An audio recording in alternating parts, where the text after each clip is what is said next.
성도 여러분께 기도를 부탁드릴 것은 뭔고 하니,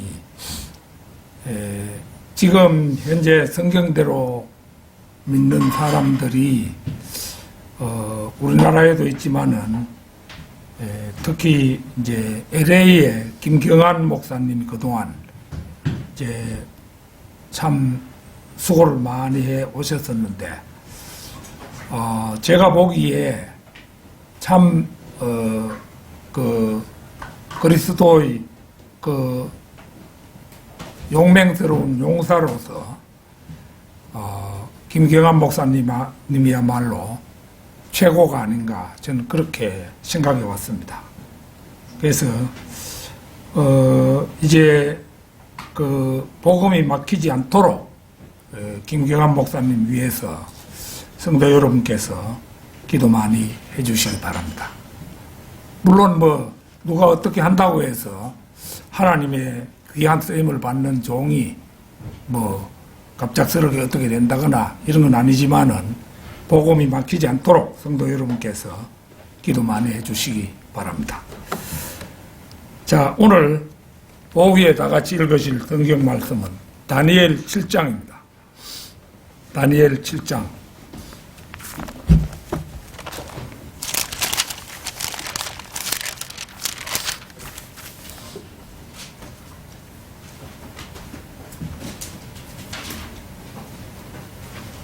다니엘 7장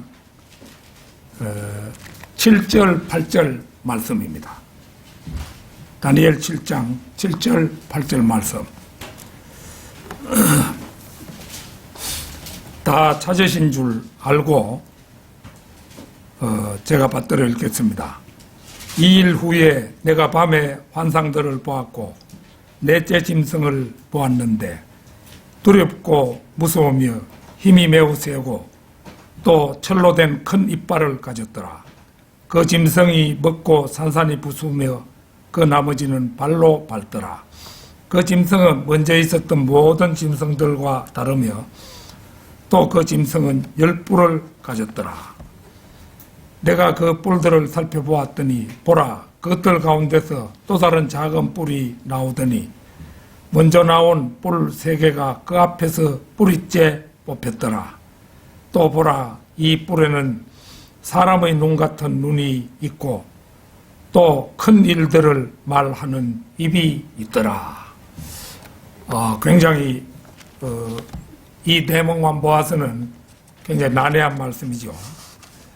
이번 시간에 한번 이 난해한 말씀을 풀어보도록 그렇게 하겠습니다. 작은 뿔의 과거, 현재, 미래, 작은 뿔의 과거, 현재, 미래, 이런 제목으로 말씀을 드리겠습니다. 다니엘서는 전체 12장 357절로 구성되어 있습니다. 기록자는 책의 제목이 보여주는 그대로 다니엘입니다. 마태복음 24장 15절을 찾겠습니다. 마태복음 24장 15절.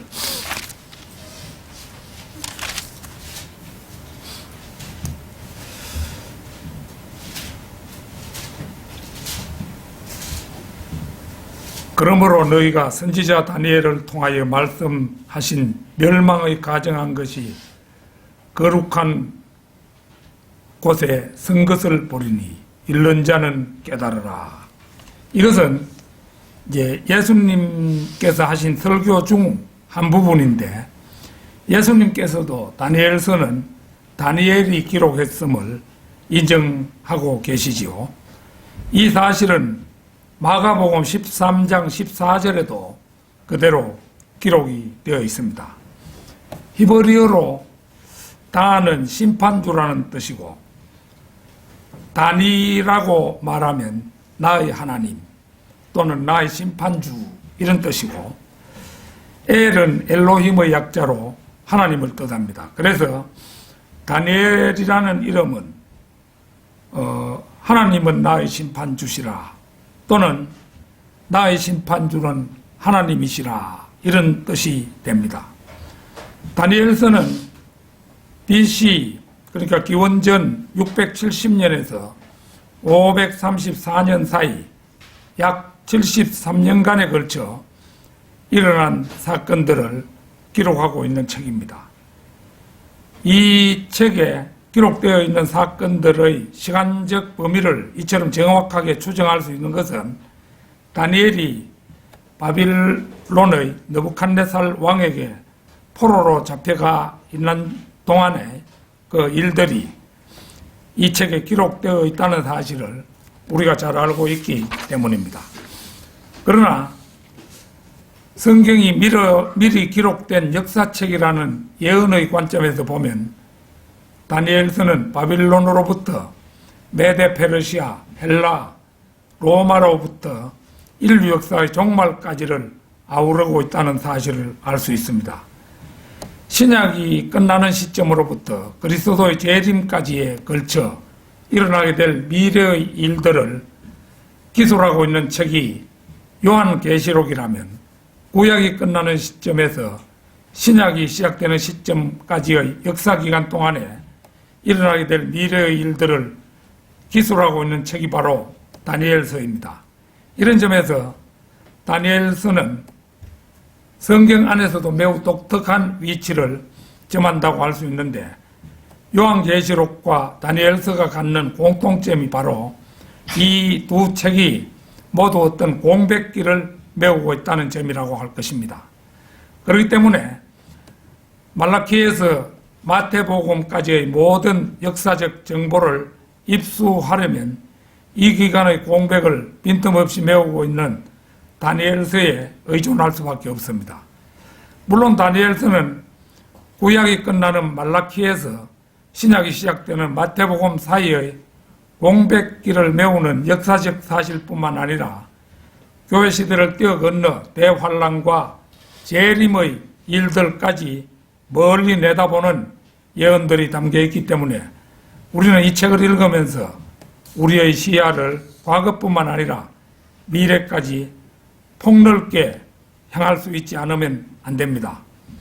오늘의 본문 말씀은 요한계시록 13장 1, 2절과 겹치는 부분입니다. 다니엘은 내가 밤에 환상들을 보았고 넷째 짐승을 보았는데 이렇게 기술하고 있는데 밤이라는 것은 교리적으로 교회 시대에 해당합니다. 그러므로 다니엘은 구약 시대를 살면서도 교회 시대 너머로 일어나는 일들을 보았고 그것을 오늘 본문 말씀에 기록하고 있습니다. 운 좋게도 우리는 다니엘서가 기록된 후 2600년 정도 후인 오늘에 살게 되었고 바야흐로 다니엘의 예언이 머지않아 이루어질 시점에 거의 다다랐음을 그리스도인들은 누구나 감지하고 있는 사실입니다. 오늘 저는 본문 말씀에 나온 작은 뿔을 칼로 오접시켜 그 정체를 밝힘으로써 마지막 때를 사는 우리의 교훈 내지 지침으로 삼고자 합니다. 작은 뿔의 과거, 현재, 미래. 첫째는 넷째 짐승의 정체입니다. 본문 말씀은 넷째 짐승을 두고 두렵고 무서우며 힘이 매우 세고 또 철로 된 큰 이빨을 가졌더라 이렇게 묘사합니다. 이 마지막 짐승은 적그리스도의 왕국을 나타냅니다. 요한계시록 13장 1절 2절을 찾겠습니다. 요한계시록 13장 1절 2절입니다.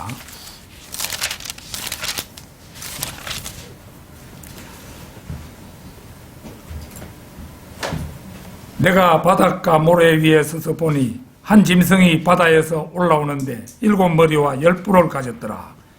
그 뿔들에는 10개의 왕관이 있고 그 머리들에는 하나님을 모독하는 이름이 있더라. 또 내가 본 그 짐승은 표범과 같고 발은 곰의 발 같고 입은 사자의 입 같은데 용이 자기의 능력과 자리와 큰 권세를 그 짐승에게 주더라. 이 짐승은 보는 것처럼 표범과 곰과 사자가 복합된 짐승입니다. 따라서 지구상에 출현할 최후의 왕국은 로마 제국 그 자체는 아니지만 로마가 부활한 것과 같은 성격의 왕국이 될 것을 말합니다. 표범과 같고라는 대목은 그 나라가 미국처럼 복합적인 나라가 될 것을 말하고, 미국은 흑백황의 민족들이 두루 섞여 있는 나라죠. 발은 곰의 발 같고, 이 대목은 그 행동이나 움직임 및 세력의 확산 방식은 마치 러시아와 같을 것이며, 러시아는 지금도 이 푸틴이라는 사람이 대통령으로 있는데 전체주의고 공산주의 국가의 대표적인 강자라고 할 수 있지요.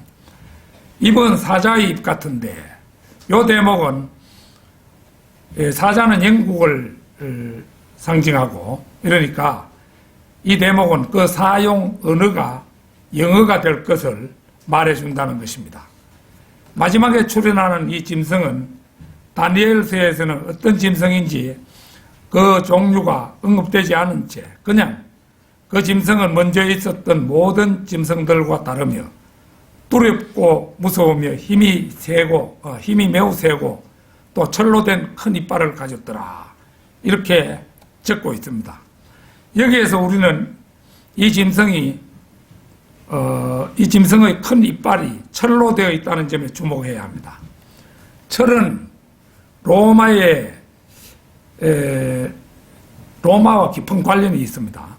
다니엘 2장의 느부갓네살 왕이 보았던 형상 중에 로마에 해당하는 다리 부분이 바로 철로 되어 있었습니다.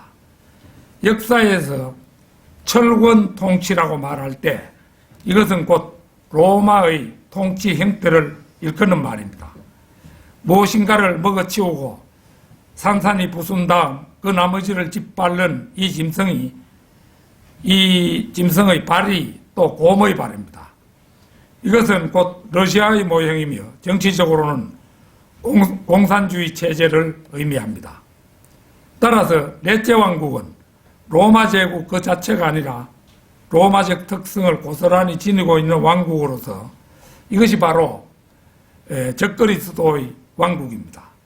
이 왕국은 전체주의 독재국가로 현재의 중국이나 러시아 같은 공산주의 세력을 등업고 유엔을 지배하여 세계 정부를 이룰 것입니다. 물론 그 수장은 우상 목자인 로마 카톨릭의 교황 중의 한 사람이 될 것입니다. 작은 뿔의 과거, 현재, 미래, 둘째는 작은 뿔, 곧 적그리스도의 과거 행적입니다. 고린도후서 11장 14절을 찾겠습니다. 고린도후서 11장 14절입니다. 우리가 자주 찾아보는 말씀인데요.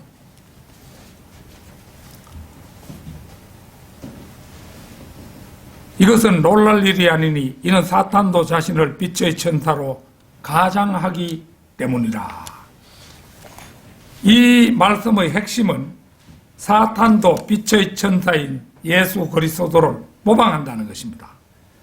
그 가운데 대표적인 한 가지 사실은 삼위일체이신 하나님을 모방하여 사탄도 삼위일체를 이루고 있다는 사실입니다.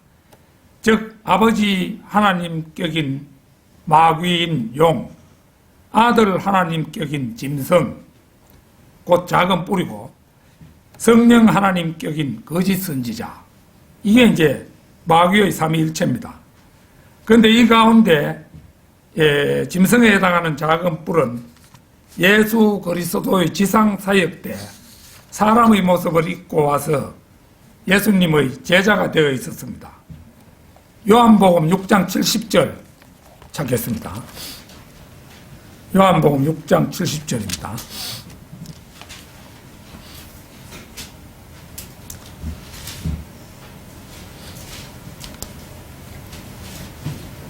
예수께서 그들에게 대답하시기를 내가 너희 12를 택하지 아니하였느냐, 그러나 너희 중에 하나는 마귀니라고 하시니라.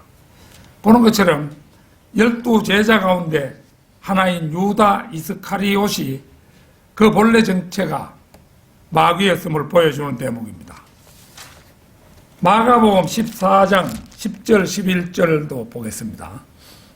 마가복음 14장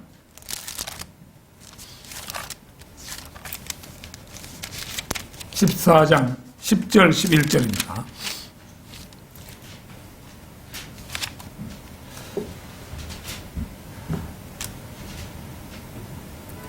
그때에 12 가운데 하나인 유다 이스카리옷이 선임 제사장들에게로 갔으니 그들에게 줄을 넘겨주려 함이더라. 그들이 그 말을 듣고 기뻐하며 그에게 돈을 주기로 약속하더라. 이 돈이 은 30개죠. 그리고 그는 어떻게 하면 줄을 용이하게 넘겨줄까 하고 기회를 엿보더라. 유다 이스카리옷은 돈주머니를 맡은 자였는데 이 자는 몰래 스님 제사장들을 만나 자신의 서성을 그들에게 넘겨주고 돈을 받기로 이제 약속을 하죠. 그 후 그는 마침내 기회를 잡습니다. 누가복음 22장 48절 49절 한번 보겠습니다. 누가복음 22장 48절 49절입니다.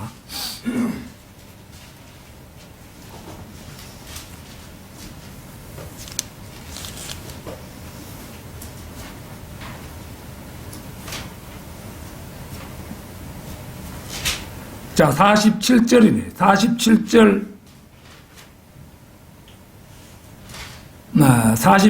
48절이 되겠습니다.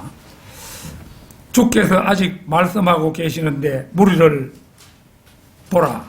12 가운데 하나인 유다라 하는 자가 그들 앞서 가다가 예수께 입맞추려고 다가오니 예수께서 그에게 말씀하시기를 유다야 네가 입맞춤으로 인자를 배반하느냐고 하시더라. 예수 그리스도께서 잡히시던 날 밤 유다는 선임 제사장들과 약속한 대로 그들 무리를 이끌고 예수님 앞에 나타납니다. 그리고 예수님과 입맞춤함으로써 누가 예수님인가를 알려주어서 자신의 스승에 반역하는 행위를 저지릅니다. 물론 그는 약속대로 돈을 받았습니다. 성경은 계속해서 유다 이스카리옷의 행적을 보여줍니다. 마태복음 27장 3절에서 8절을 다시 보겠습니다. 마태복음 27장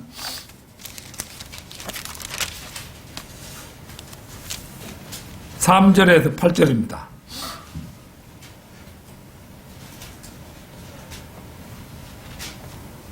그때 주를 배반한 유다가 주께서 정죄 받으신 것을 보고 스스로 후회하여 은 30개를 스님 제사장들과 장로들에게 되돌려주며 말하기를 내가 그 무죄한 피를 배반한 죄를 지었다고 하니 그들이 말하기를 그 일이 우리와 무슨 상관이냐 네가 당하라고 하더라. 그러자 그가 은전들을 성전에 내던지고 나가서 목매어 죽으니 선임 제사장들이 그 은전을 거두며 말하기를 이 돈은 핏값이므로 금고에 넣는 것이 합당치 않도다.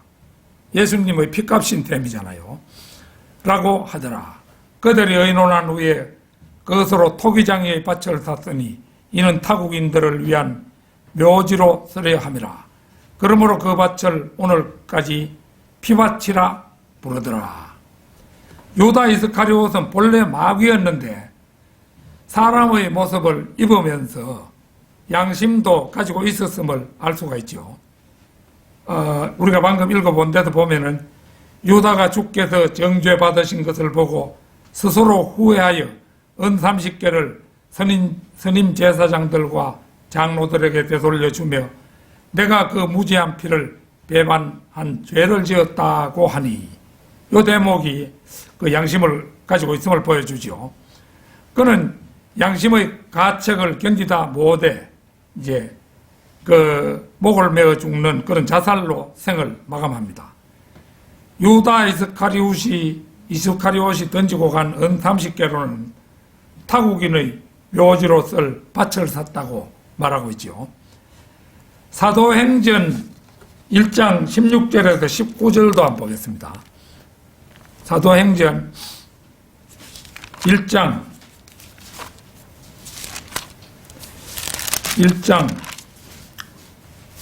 16절에서 19절까지입니다. 형제 여러분, 예수를 붙잡은 자들의 길잡이가 된 유다에 관하여 성령께서 다윗의 입을 통해 미리 말씀하신 이 성경이 이루어진 것은 당연하도다. 그가 우리와 함께 계수되었으며 유다 이스카리옷은 12제자 가운데 하나였잖아요. 함께 계수되었잖아요. 이 사역의 한 부분을 담당하였느니라. 그런데 이 자가 실로 불의의 대가로 밭을 샀는데 그 후에 곤두박이로 떨어져서 몸의 중간이 터져 그의 모든 창자가 쏟아져 나왔느니라. 이 일이 예루살렘에 사는 모든 사람에게 알려지게 되어 그 밭을 그들의 적합한 말로 아켈다마라고 하니 즉 피의 밭이라는 뜻이라. 여기를 보면 이제 곤두박이로 떨어져서 몸의 중간이 터져서 거의 모든 창자가 쏟아져 나왔다. 이런 구절이 보이죠. 이 구절을 제대로 해석하는 주석가는 드뭅니다. 그러나 이제 르크만 목사님께서 정확하게 이제 주석을 하셨는데요. 르크만 목사님의 견해에 따르면 이제 유다 이스카리옷이 목매달고 나서 얼마 된 시간 간격을 조금 두고 이제 예루살렘에 지진이 일어났던 겁니다. 이제 유다가 목을 매단 것이 바로 그 직전에 목을 매달았기 때문에 목 매달아서 거의 죽었을 무렵에 막 지진이 일어나가지고 목을 매달았던 나무가 쓰러지면서 유다가 뭐 바위 같은데 어디 날카로운데 부딪혔는지 수가 있죠. 그래가지고 배가 이제 중간에 탁 터져가지고 내장이 전체 쏟아졌다 이겁니다. 그런데 이제 마태복음 27장 51절에 보면은 바위를 쪼갤 만큼 큰 지진이었다. 그렇게 말씀하고 있어요. 바위를 쪼갤 만한 지진이니까 사람의 배 정도 갈라지는 것은 일도 없어요. 그래서 예루살렘 성읍의 쓰레기장인 게헨나 위에 있던 나무를 쓰러뜨리는 것쯤은 문제가 되지 않는다고 르크만 목사님이 주석을 하셨어요. 과연 명쾌한 주석이라고 하지 않을 수 없습니다. 성경은 유다 이스카리옷에 관한 최후의 행방을 보여줍니다. 사도행전 1장 25절 보겠습니다. 1장 25절.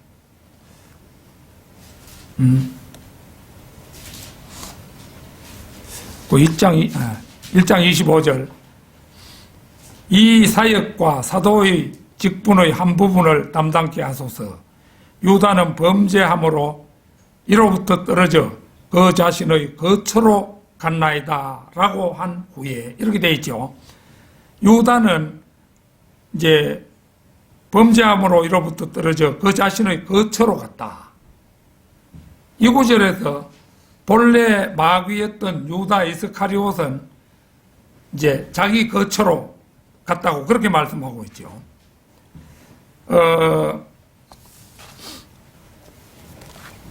이제 요한계시록 17장 8절 한번 또 찾겠습니다. 요한계시록 17장 8절입니다.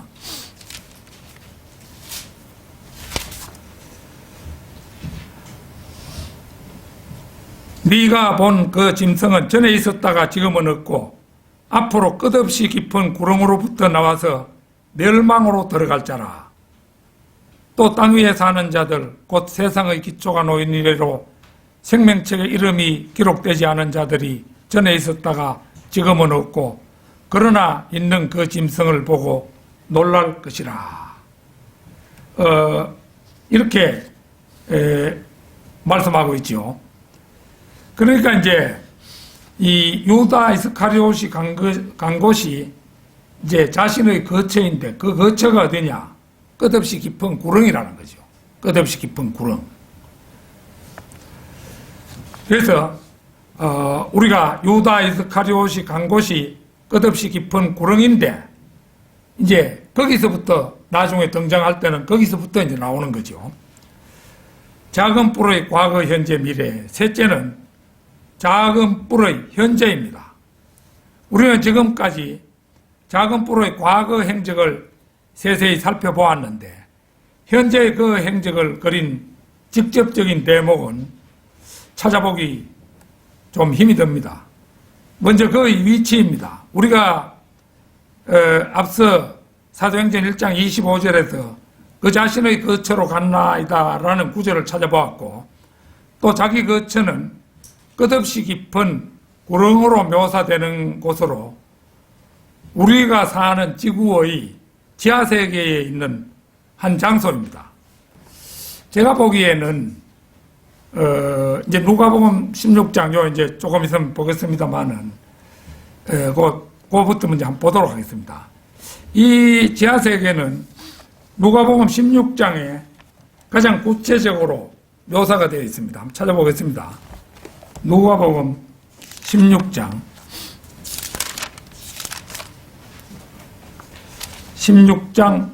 23절에서 26절입니다.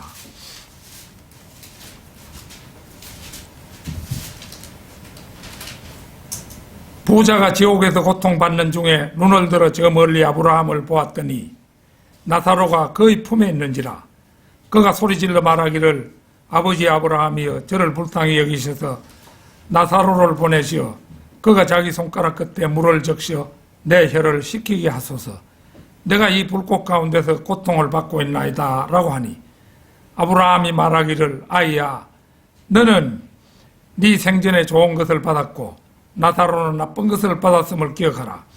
그러나 이제 그는 위로를 받고 너는 고통을 받느니라. 거기에 26절까지 보겠습니다. 이 모든 것 외에도 우리와 너희 사이에는 커다란 구렁이 놓여 있어 여기에서 너희에게로 건너가고자 하여도 갈 수 없고 거기에서 우리에게 건너오고자 해도 올 수가 없느니라고 하더라. 여기도 보면은 커다란 구렁이 나오죠.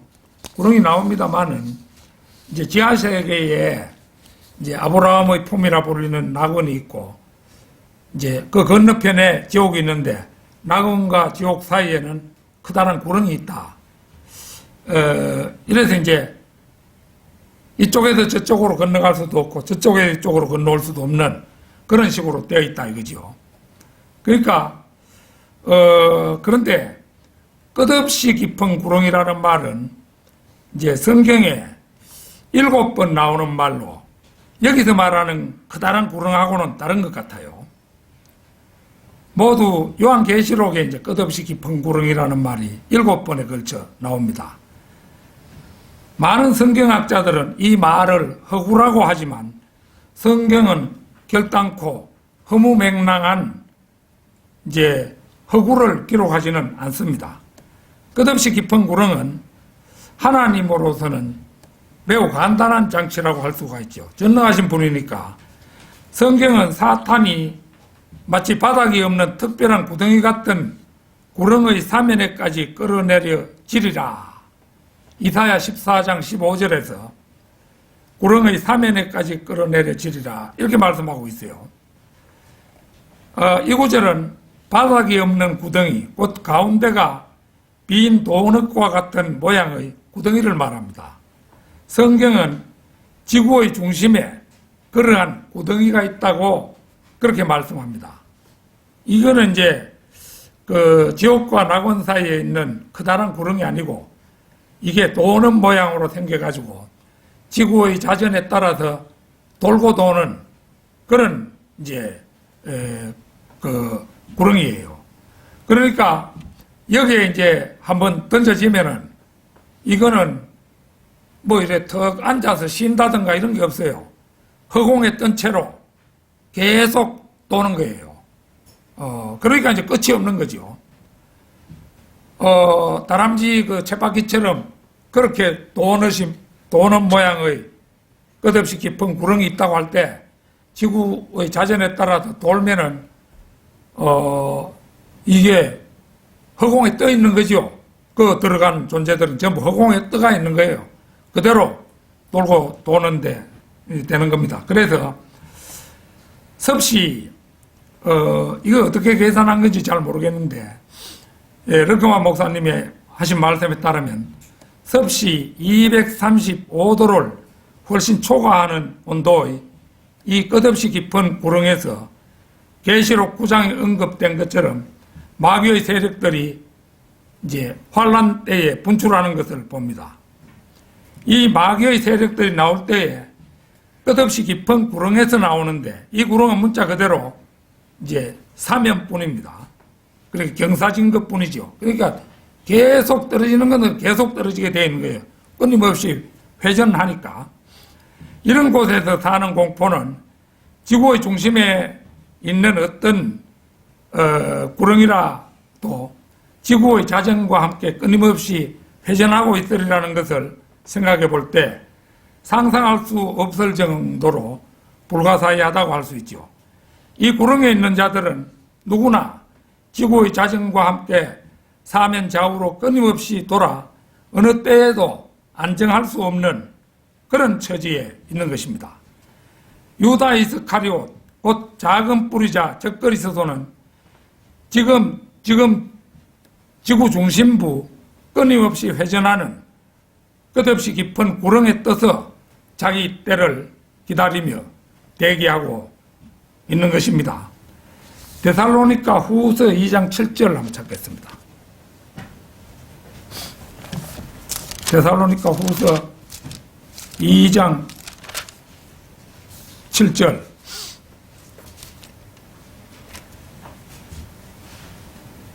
불법의 신비가 이미 활동하고 있나니 현재는 막는 자가 있어 막을 것이나 그가 그 길에서 옮겨질 때까지만 그러하리라. 여기에서 막는 자는 성령님이 아닌 중성으로 표기된 불법의 신비이며 이 신비는 바울 때에 이미 활동하고 있었습니다. 데살로니가 후서 2장 3절 한번 보겠습니다. 아무도 어떤 모양으로든지 너희를 미혹하지 못하게 하라. 이는 먼저 배교하는 일이 이르지 않고 또 그 죄의 사람, 이게 이제 예수님 당시에는 유다 이스카리옷이었죠. 그 죄의 사람, 곧 멸망의 아들이 나타나지 않고서는 이게 이제 적그리스도잖아요. 그날이 오지 아니함이라. 이 자는 자기 때가 되면 이제 죄의 사람에서 더 완전한 멸망의 아들로 나타날 것이지만 현재는 죄의 사람으로 자기 때를 기다리고 있는 겁니다. 요한계시록 9장 11절 한번 찾겠습니다. 요한계시록 9장 11절입니다. 9장 11절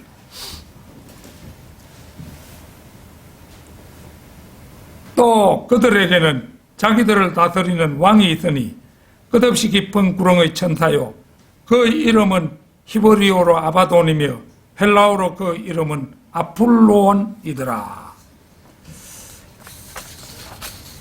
여기에 나온 왕이면서 끝없이 깊은 구렁의 천사는 그 이름이 히브리어로는 아바돈이라고 불리고 헬라어로는 아폴루온으로 불리는 멸망의 아들로 이 자가 바로 과거 유다 이스카리옷이었습니다.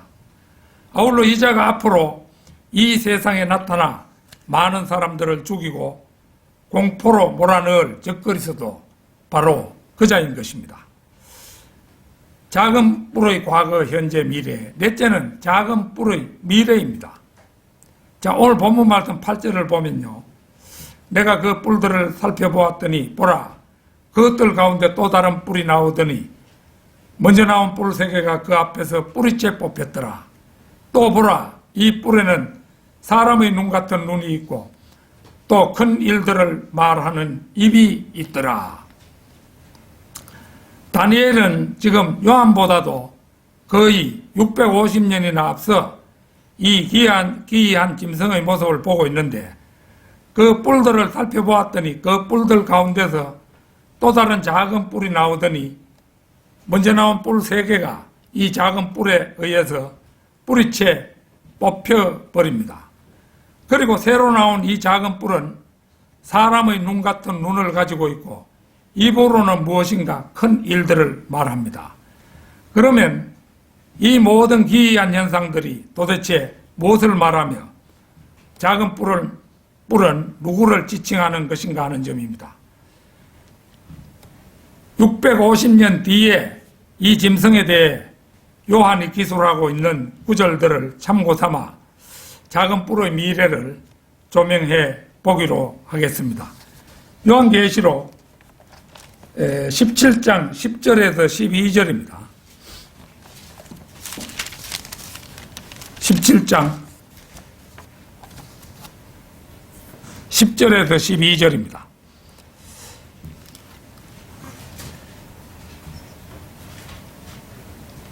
일곱 왕이 있는데 5은 패망하였으나 하나는 남아있고 또 하나는 아직 오지 아니하였으나 그가 오면 잠시 동안 머물러야만 되리라. 전에는 있었으나 지금은 없는 그 짐승이 8번째지만 7 중에 속한 자라. 그가 멸망으로 들어가리라. 또 네가 본 그 10뿔은 10왕이라. 아직 왕국을 받지는 못하였으나 그 짐승과 더불어 1시간 동안 왕들로서의 권세를 받으리라. 사탄은 원래 용이지만 이 사탄이 육화하면 사람의 모습으로 나타나고 이 사람이 짐승이라고 부릅니다. 이 용은 7머리를 가지고 있는데 그 7머리에 7 왕관을 가지고 있습니다. 왕관은 물론 왕을 나타내는 거죠. 그런데 이 자가 지상에 나타날 때 또 왕들을 데리고 출현합니다. 그런데 이렇게 등장하는 짐승은 8번째지만 7 중에 속한 자입니다. 7 중이란 말은 7머리 중이라는 그런 뜻입니다. 이 자는 8번째 나타났지만 사실은 7 왕들 가운데서 나온 왕입니다. 이 7번째 왕이, 그러니까 7 왕이 누구인지는 우리 성경에 그 번역된 킹 제임스 성경이 잘 밝혀줍니다.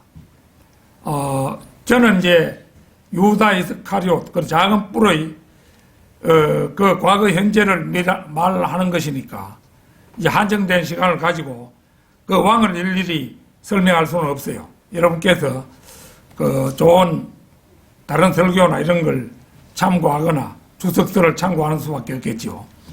단도직입적으로 말해 작은 뿔은 마귀가 육화한 적그리스도입니다.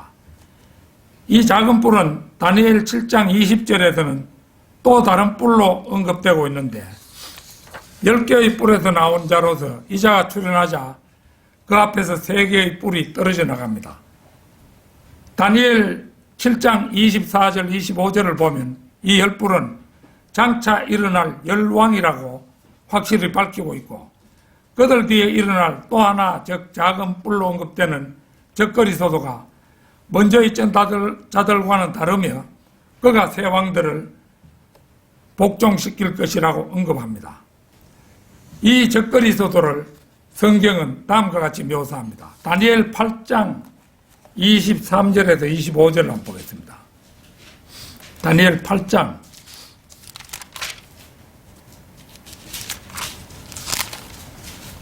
23절에서 25절입니다.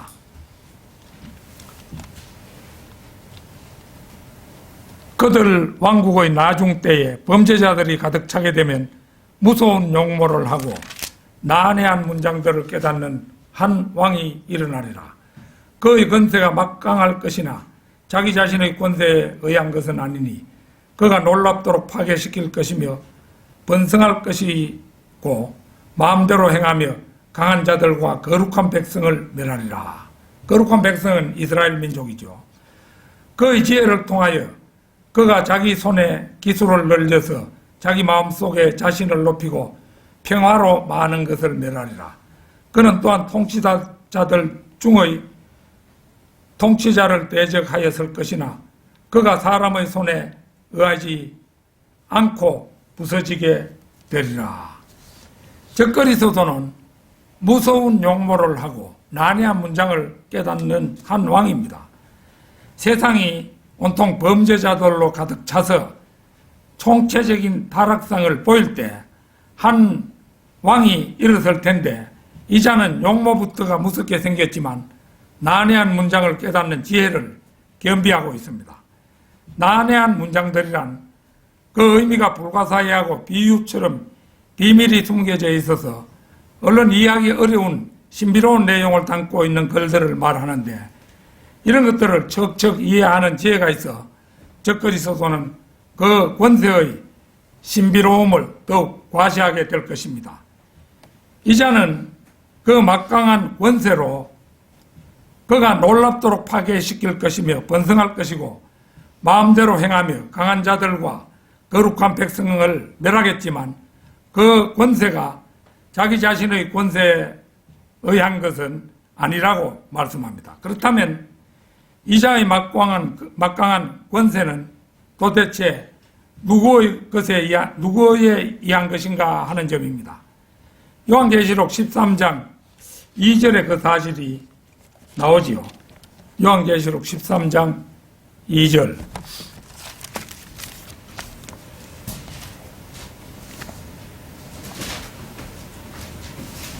우리가 아까 읽었던 것인데요. 또 내가 본 그 짐승은 표범과 같고 발은 곰의 발 같고 입은 사자의 입 같은데 용이 이게 마귀, 사탄, 루시퍼입니다. 용이 자기의 능력과 자리와 큰 권세를 그 짐승에게 주더라. 용이 이제 적그리스도에게 그 권세를 주는 거죠. 적그리스도는 평화로 많은 것을 멸하는 자입니다. 평화야말로 놀랍도록 파괴하는 멋진 행위가 아닐 수 없습니다. 파괴하되 전쟁을 일으켜 파괴하는 것이 아니라 평화로 파괴하는 것이니까 위력이 대단한 거죠. 말하자면 평화로 평화를 짓밟는 그런 자입니다. 구태여 전쟁이 필요 없는 것이죠. 요한계시록 6장 2절 한번 보겠습니다. 요한계시록 6장 2절입니다.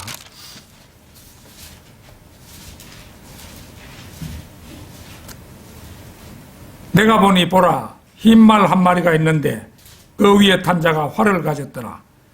그에게 한 면류관이 주어졌고 그는 나가서 정복하고 정복하려 하더라. 여기에 나오는 자는 활을 가졌을 때 화살은 갖고 있지 않는 것을 유의해서 보아야 합니다.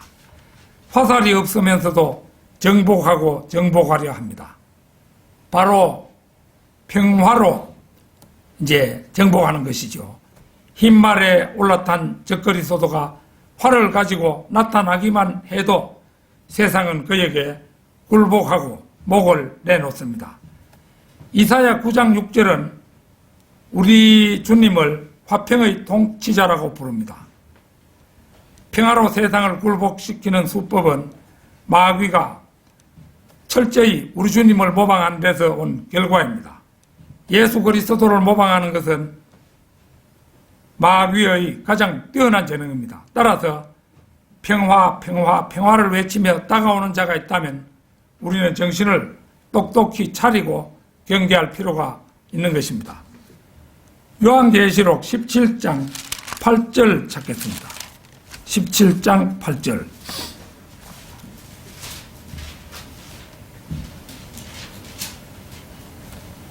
네가 본 그 짐승은 전에 있었다가 지금은 없고 앞으로 끝없이 깊은 구렁으로부터 나와서 멸망으로 들어갈 자라. 또 땅 위에 사는 자들 곧 세상의 기초가 놓인 이래로 생명의 책에 그 이름이 기록되지 않은 자들이 전에 있었다가 지금은 없고 그러나 있는 그 짐승을 보고 놀랄 것이라. 이게 이제 사탄이 육화된 모습인데 전에 있었던 자는 유다 이스카리옷이지요.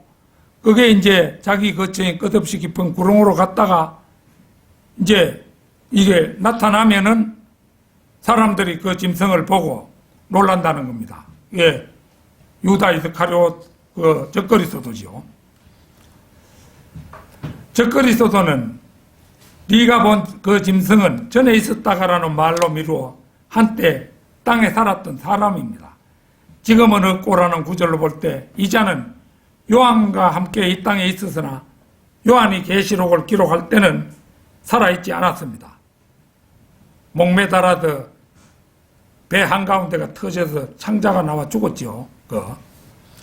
앞으로 끝없이 깊은 구렁으로부터 나와서라는 말로 미루어 그는 이 지상에 살다가 끝없이 깊은 구렁으로 간 전력이 있는 자, 곧 유다 이스카리옷으로 때가 되면 자기 거처인 끝없이 깊은 구렁으로부터 나와 세상에 등장할 것입니다. 스가랴 11장 17절 찾겠습니다. 스가랴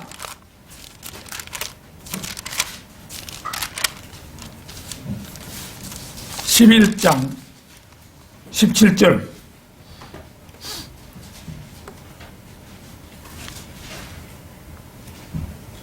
양떼를 버려둔 우상 목자에게 화 있으리라.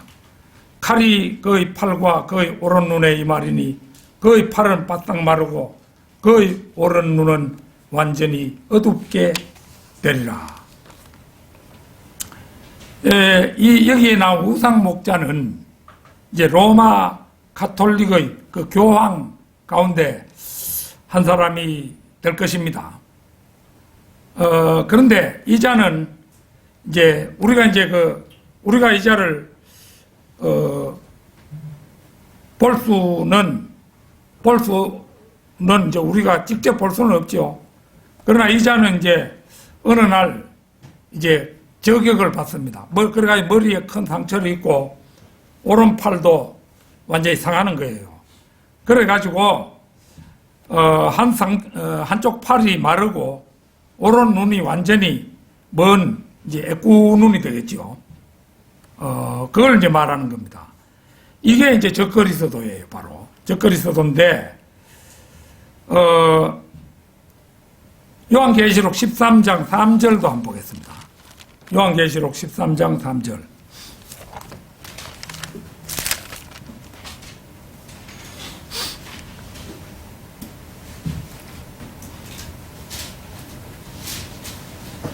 또 내가 보니 그의 머리들 가운데 하나가 상처를 입어 죽게 된 것 같았으나 그의 치명적인 상처가 나으니 온 세상이 기이히 여겨 그 짐승을 따르더라.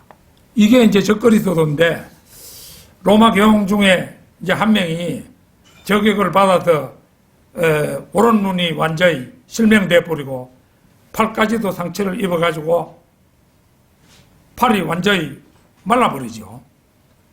이런 이제 불구자가 되겠지만은 머리에 상처를 입어도 다 죽는다고 했는데 이게 갑자기 살아나는 거예요. 살아나니까 이제 온 세상이 기이 여겨서 그 적그리스도를 따른다 이겁니다. 그러니까 적그리스도는 머리에 상처를 입어 오른 눈이 설명하지만 기적적으로 상처가 나아서 세계의 왕 적그리스도로 군림할 것입니다. 우리가 재판관기 이런 데서도 보면은 아비멜렉이 여인이 던진 맷돌짝에 맞아가지고 머리를 맞아가지고 죽잖아요. 이거 적그리스도의 모형입니다.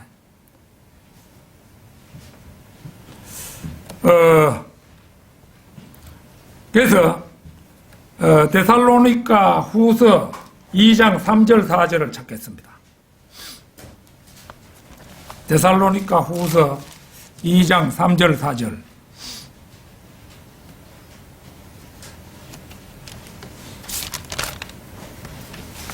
2장 3절 4절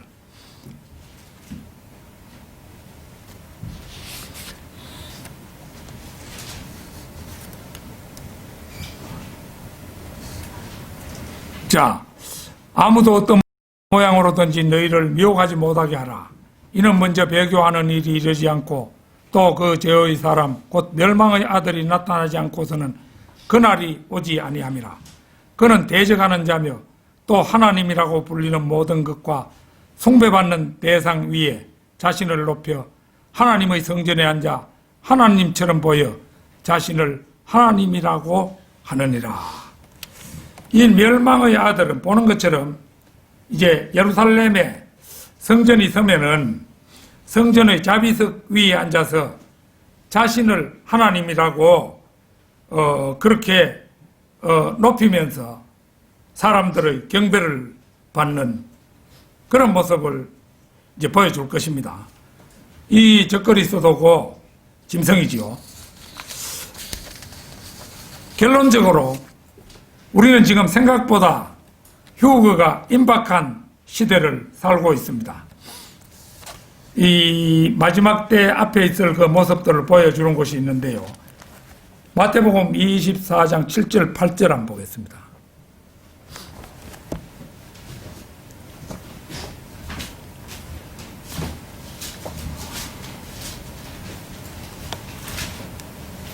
민족이 민족을 대적하고 나라가 나라를 대적하여 일어나겠으며 기근과 역병과 지진이 여러 곳에서 있을 것이니 이 모든 것들이 고통의 시작이니라. 지금 세상은 딥스테이트 세력이라 이거 뭘 가리키느냐 하면은 민주주의 제도 밖의 숨은 권력 집단. 지금 미국의 대통령 후보 바이든 이 사람 주위에 몰려있는 사람이 딥스테이트 세력이라고 할 수 있죠. 그 다음에 이제 요 딥스테이트 세력과 민주주의를 수호하려는 자유민주주의 세력의 싸움으로 현재 대혼란의 양상을 띠고 있죠. 만약 이번에 트럼프가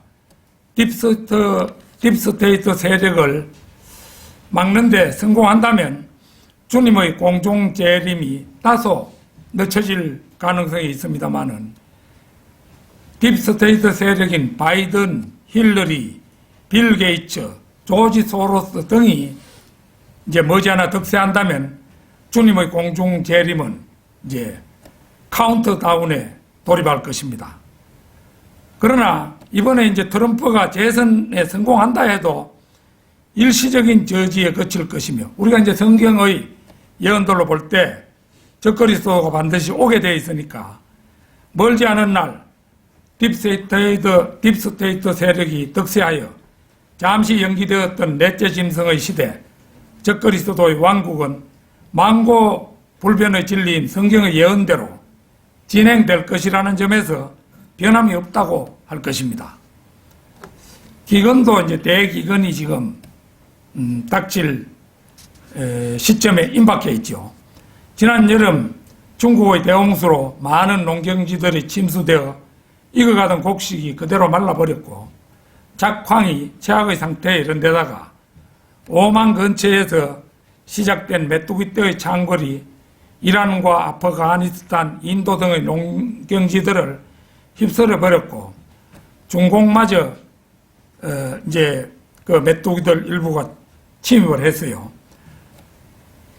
중공이 식량을 제대로 확보하지 못할 경우 이제 과거 마오쩌둥 시대에 7천만 명이 굶어 죽은 그런 전례가 있는데 이 식량 부족 사태는 그보다 더한 그러한 그 기근 사태를 유발할 가능성도 없지 않아 있습니다.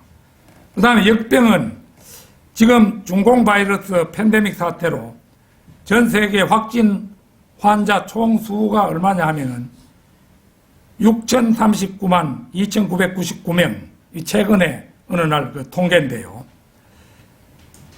6,039만 2,999명, 사망자가 142만 1,307명으로 알려지고 있습니다. 미국만 해도 확진 환자가 1,271만 5,598명에 사망자가 18만 1,060명이나 됩니다. 앞으로 마지막 때가 이르면 지금의 사망자 수는 오히려 약과인 어떤 질병이 나타나서 엄청난 사람들을 죽이게 될 것입니다. 지진도 불의 골이라고 불리는 환태평양 화산대를 중심으로 더욱 빈번하게 지구의 재난을 가져올 것입니다. 가까운 나라 일본만 해도 활화산이 27개나 되며 지금도 분화를 계속하는 화산도 서와노세지마, 사쿠라지마 등 몇 개나 지금 불을 뿜고 있습니다. 마지막 때가 가까울수록 지진과 화산 폭발은 더욱 그 영역을 확장할 것입니다. 냉철히 자기 자신을 돌아보고 언제라도 자신 있게 떠날 수 있는 준비를 갖춘 성도 여러분이 되시기를 진심으로 소망합니다.